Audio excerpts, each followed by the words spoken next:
You know that moment when you search your intranet, type the exact title of a document, and it still vanishes into the void? That's not bad luck, that's bad information architecture. Before we start the dungeon crawl, hit subscribe so you don't miss future best practice loot drops. Here's what you'll walk away with today. A quick checklist to spot what's broken, fixes that make Copilot actually useful, and the small design choices that stop search from failing. Well-planned IA is the prerequisite for a high-performing intranet, and most orgs don't realize it until users are already frustrated. So the real question is, where in the map is your IA breaking down? The hidden dungeon map, the 6 core elements. If you want a working intranet, you need more than scattered pages and guesswork. The backbone is what I call the hidden dungeon map. 6 core elements that hold the whole architecture together. They're not optional, they're not interchangeable. They are the framework that keeps your content visible and usable. Global navigation, hub navigation, local navigation, metadata, search, and personalization. Miss one and the structure starts to wobble. Think of them as your 6-party roles. Global navigation is the tank that points everyone in the right direction. Hub navigation is the healer, tying related sites into something that actually works together. Local navigation is your DPS, cutting through site-level clicks with precision. Metadata is the scout, marking everything so it can be tracked and recovered later. Search is the wizard, powerful but only as good as the spell components, your metadata and navigation. And personalization is the bard, tuning the experience so the right message gets to the right person at the right time. That's the full roster. Straightforward but deadly when ignored. The trouble is, most intranet failures aren't loud. They don't trigger red banners. They creep in quietly. Users stop trying search because they never find what they need, or they bounce from one side to the next until they give up. Silent cuts like that build into a trust problem. You can see it in real terms if you ask, can someone outside your team find last year's travel policy in under 90 seconds? If not, your IA is hiding more than it's helping. Another problem is imbalance. Organizations love to overbuild one element while neglecting another. Giant navigation menus stacked 3 levels deep look impressive, but if your documents are all tagged with Final V2, search will flop. Relying only on the wizard when the scout never did its job is a natural one roll every time. The reverse is also true. Some teams treat metadata like gospel, but bury their global links under 6 clicks. Each element leans on the others. If one role is left behind, the raid wipes. And here's the hard truth. AI won't save you from bad architecture. Copilot or semantic search can't invent metadata that doesn't exist. It can't magically create navigation where no hub structure was set. The machine is only as effective as the groundwork you've already done. If you feed it chaos, you'll get chaos back. Smart investments at the architecture level are what make the flashy tools worth using. It's also worth pointing out this isn't a solo job. Information architecture is a team sport spread across roles. Global navigation usually falls with intranet owners and comms leads. Hubs are often run by hub owners and business stakeholders. Local navigation and metadata involve site owners and content creators. IT admins sit across the whole thing, wiring compliance and governance in. It's cross-team by design, which means you need agreement on map making before the characters hit the dungeon. When all 6 parts are set up, something changes. Navigation frames the world so people don't get lost. Hubs bind related zones into meaningful regions. Metadata tags the loot, search pulls it on demand. Personalization fine-tunes what matters to each player. That balance means you're not improvising every fix or losing hours in scavenger hunts. It means you're building a system where both humans and AI can actually succeed. That's the real win condition. Before we move on, here's a quick action you can take. Pause, pick one of the 6 elements, navigation, metadata, or search, and run a light audit. Don't overthink it, just ask if it's working right now. That single diagnostic step can save you from months of frustration later. Because from here, we're about to get specific. There are 3 different maps built into every intranet, and knowing how they overlap is the first real test of whether users make progress or wander in circles. World map versus local maps, global, hub, and local navigation. Every intranet lives on 3 distinct maps, the world map, the regional maps, and the street-level sketch. In platform terms, that's global navigation, hub navigation, and local navigation. And if those maps don't agree, your users aren't adventuring, they're grinding random encounters with no idea which way is north. Global navigation is the overworld view. It tells everyone what lands exist and how major territories connect. In Microsoft 365, you unlock it through the SharePoint app bar, which shows up on every site once a home site is set. It's tenant-wide by design. Global nav isn't there to list every page or document. It's the continental outline: home, news, resources, tools. Broad categories everyone in the company should trust. If this skeleton bends out of shape, people don't even know which continent they spawned on. Hub navigation works like a regional map. Join a guild hall in an RPG and you see trainers, quest boards, shops, the things tied to that one region. Hubs in SharePoint do exactly that. They unify related sites like HR, finance, or legal so they don't float around as disconnected islands. Hub nav appears just below the suite bar over the site's local nav, and every site joined to that hub respects the same links and shared branding. It's also security trimmed. If a user doesn't have access to a site in the hub, they won't see its content surface magically. Permissions don't change by association. Use audience targeting if you want private links to show up only for the right people. That stops mixed parties from thinking they missed a quest line they were never allowed to run. Local navigation is the street map, the hand-drawn dungeon sketch you keep updating as you poke around. It's specific to a single site and guides users from one page, list, library, or task to another inside that domain. On a team site, it's on the left as the quick launch. On a communication site, it's up top instead. Local nav should cover tactical moves, policies, project docs, calendars. The player should find common quests inside 2 clicks. If they're digging 5 levels down and retracing breadcrumbs, the dungeon layout is broken. The real failure comes when these maps don't line up. Global says HR, Hub says People Services, and Local and Navy buries benefits documents under Archive Old Version Uploads. The users follow one map, get looped back to another, and realize none of them match. Subsites layered 5 deep create breadcrumb trails that collapse the moment you reorganize, leading to dead ends in Teams or Outlook links. It only takes a few busted trails before staff stop trying navigation altogether and fire off emails instead. That's when trust in the intranet collapses. There are also technical boundaries worth noting. Each nav level can technically handle up to 500 links per tier, but stuffing them in is like stocking a bag with 499 health potions. Sure, it fits, but no one can use it. A practical rule is to keep HubNav under 100 links. Anything more and users can't scan it without scrolling fatigue. Use those limits as sanity checks when you're tempted to add just one more menu. Here's how to test this in practice. 2 checks you can run right now in under a minute. First, open the SharePoint app bar. Do those links boil down to your real global categories, home, news, tools, or are they trying to be a department sitemap? Second, pick a single site. Check the local nav. Count how many clicks it takes to hit the top 3 tasks. If it's more than 2, you're making users roll a disadvantage check every time. When these 3 layers match, things click. Users trust the overworld for direction, the hubs for context, and the locals for getting work done. Better still, AI tools see the same paths. Copilot doesn't misplace scrolls if the maps agree on where those scrolls live. The system doesn't feel like a coin toss. It behaves predictably for both people and machines. But even the best navigation can't label a blade if every sword in the vault is called Item Final V3. That's a different kind of invisibility. The runes you carve into your gear, your metadata, are what makes search cast real spells instead of fumbles. Metadata, the magic runes of search. When navigation gives you the map, metadata gives the legend. Metadata, the magic runes of search, is what tells SharePoint and AI tools what a file actually is, not just what it happens to be named. Without it, everything blurs into vague boxes and folders. With it, your system knows the difference between a project plan, a travel policy, and a vendor contract. The first rule: use columns and content types in your document libraries and site pages library. This isn't overkill, it's the translation layer that lets search and highlighted content web parts actually filter and roll up the right files. A tagged field like Region X West doesn't just decorate the document, it becomes a lever for search, dynamic rollups, even audience-targeted news feeds. AI copilots look for those same properties. If they aren't defined, the AI is guessing instead of retrieving. The second rule: avoid deep folders. Folders are brittle mazes. They break when you move things around, and after a reorg, they collapse into bizarre half paths no one remembers. In SharePoint, the flat approach works better. Topic-specific libraries combined with site columns. Flat tagging scales across teams and years. It doesn't matter if HR merges tomorrow or finance gets restructured. Metadata-driven libraries keep surfacing content without redigging dungeons.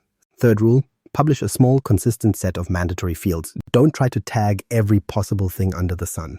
Stick to core fields like content type, owner, status, and region.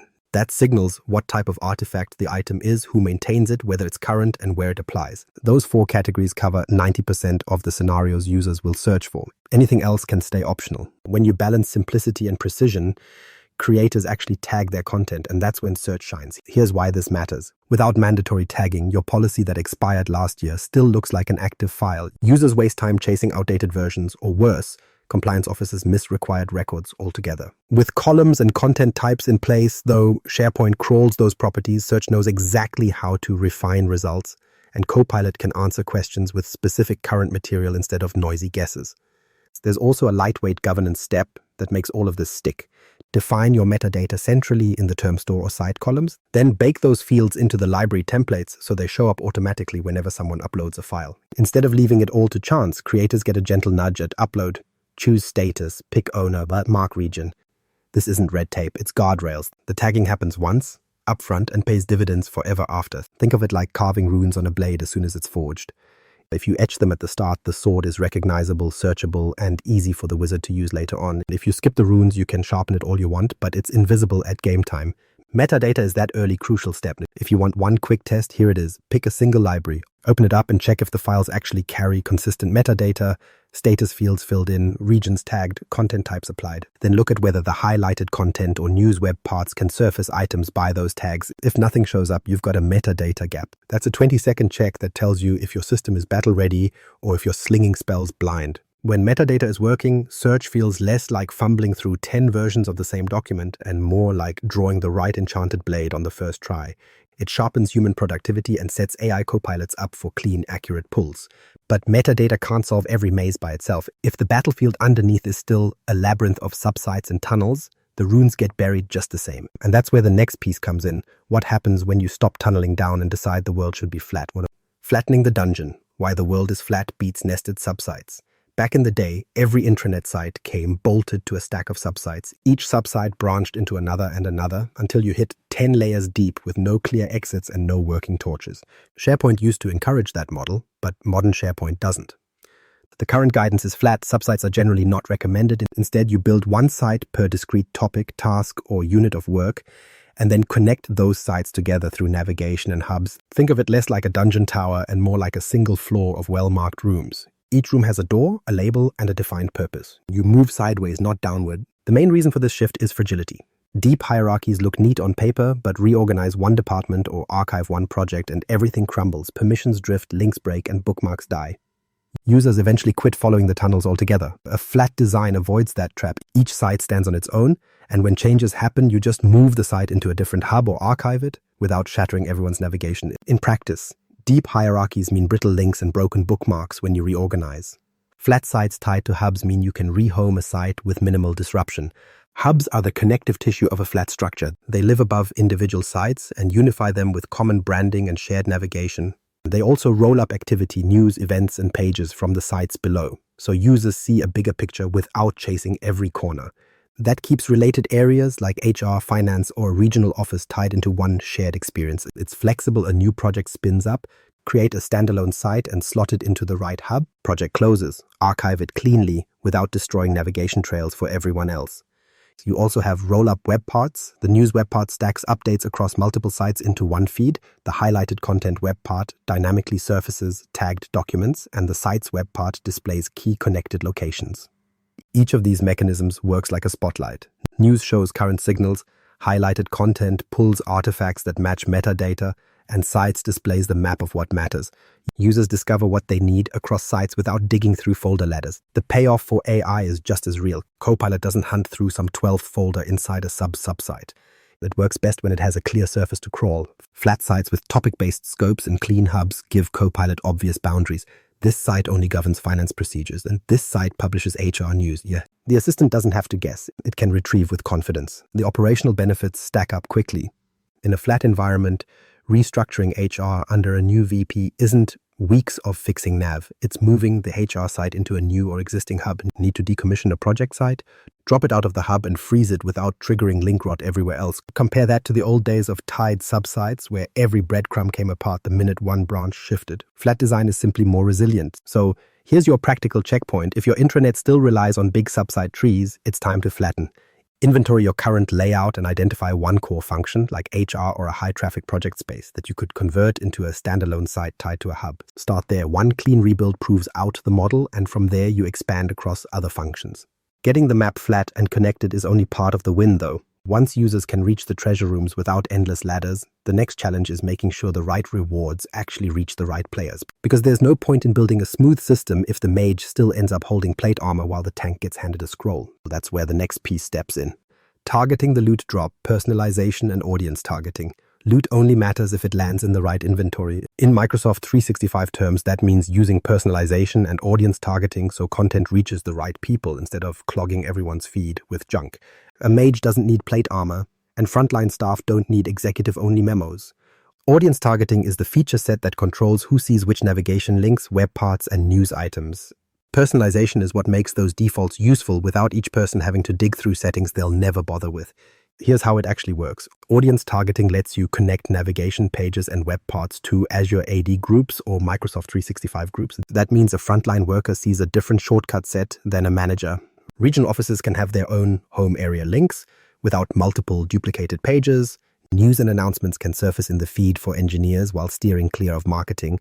It's the intranet equivalent of rolling on a loot table that adapts per class. You only get drops you can actually equip. Best practice here is to combine personalization defaults with audience targeting instead of relying only on quick links. Quick links are fine for a couple of one-off bookmarks, but if you use them as your main tool for tailoring navigation, you'll end up with walls of icons users ignore.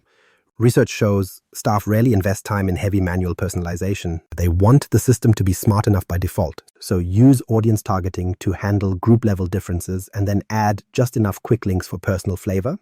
That balance respects attention spans and keeps the UX tight. Delivery matters too. Microsoft Viva Connections takes targeted content out of the intranet silo and pipes it directly into Teams and the Viva dashboard.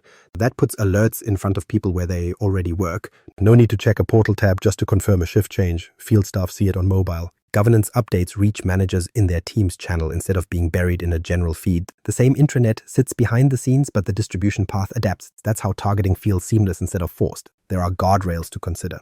Multilingual support ensures the navigation strings and page content display in each user's preferred language. If you enable Spanish and German for a communication site, someone has to translate the nav, footers, and UI elements for those users' audience targeting, then make sure the right variant shows up. For compliance-heavy orgs, information barriers, or tight permission groups filter who can actually see sensitive material. It's still targeting, just at a stricter level, preventing confidential scrolls from flowing to the wrong faction. The impact is immediate. Targeting cuts noise down to size. Users start trusting the intranet because it stops throwing irrelevant gear at them. Engagement goes up because the feed feels relevant. All killer, no filler. AI copilots thrive on this too because if the source material is tagged properly for each audience, the AI doesn't have to guess. Ask it for latest HR process and it pulls the current local policy aligned to your role, not a stale copy meant for another department. That accuracy is what keeps confidence high. You can test this today.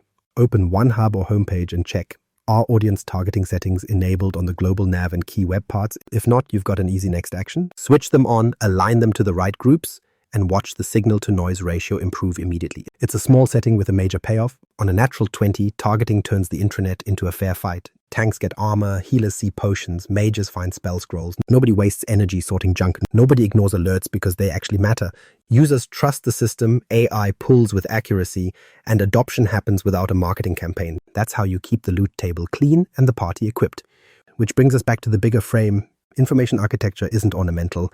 It's the underlying system code both your users and your AI have to navigate every single day. Neglect it, and you're just rolling natural ones forever. So here's the wrap. Before you log another ticket, run 3 quick checks. First, line up your navigation, global, hub, and local, and trim bloated menus. Second, audit your metadata and content types so files actually surface. Third, confirm audience targeting is live and content flows into Teams or Viva where people already work. One next step, validate your setup with card sorting, tree testing, and usability testing, then scan search logs to spot failed queries. IA isn't set and forget, it's a living system you test, measure, and refine. Boss down, checklist secured. Subscribe, toss this in your runbook, and drop a quick comment on which check you'll run first.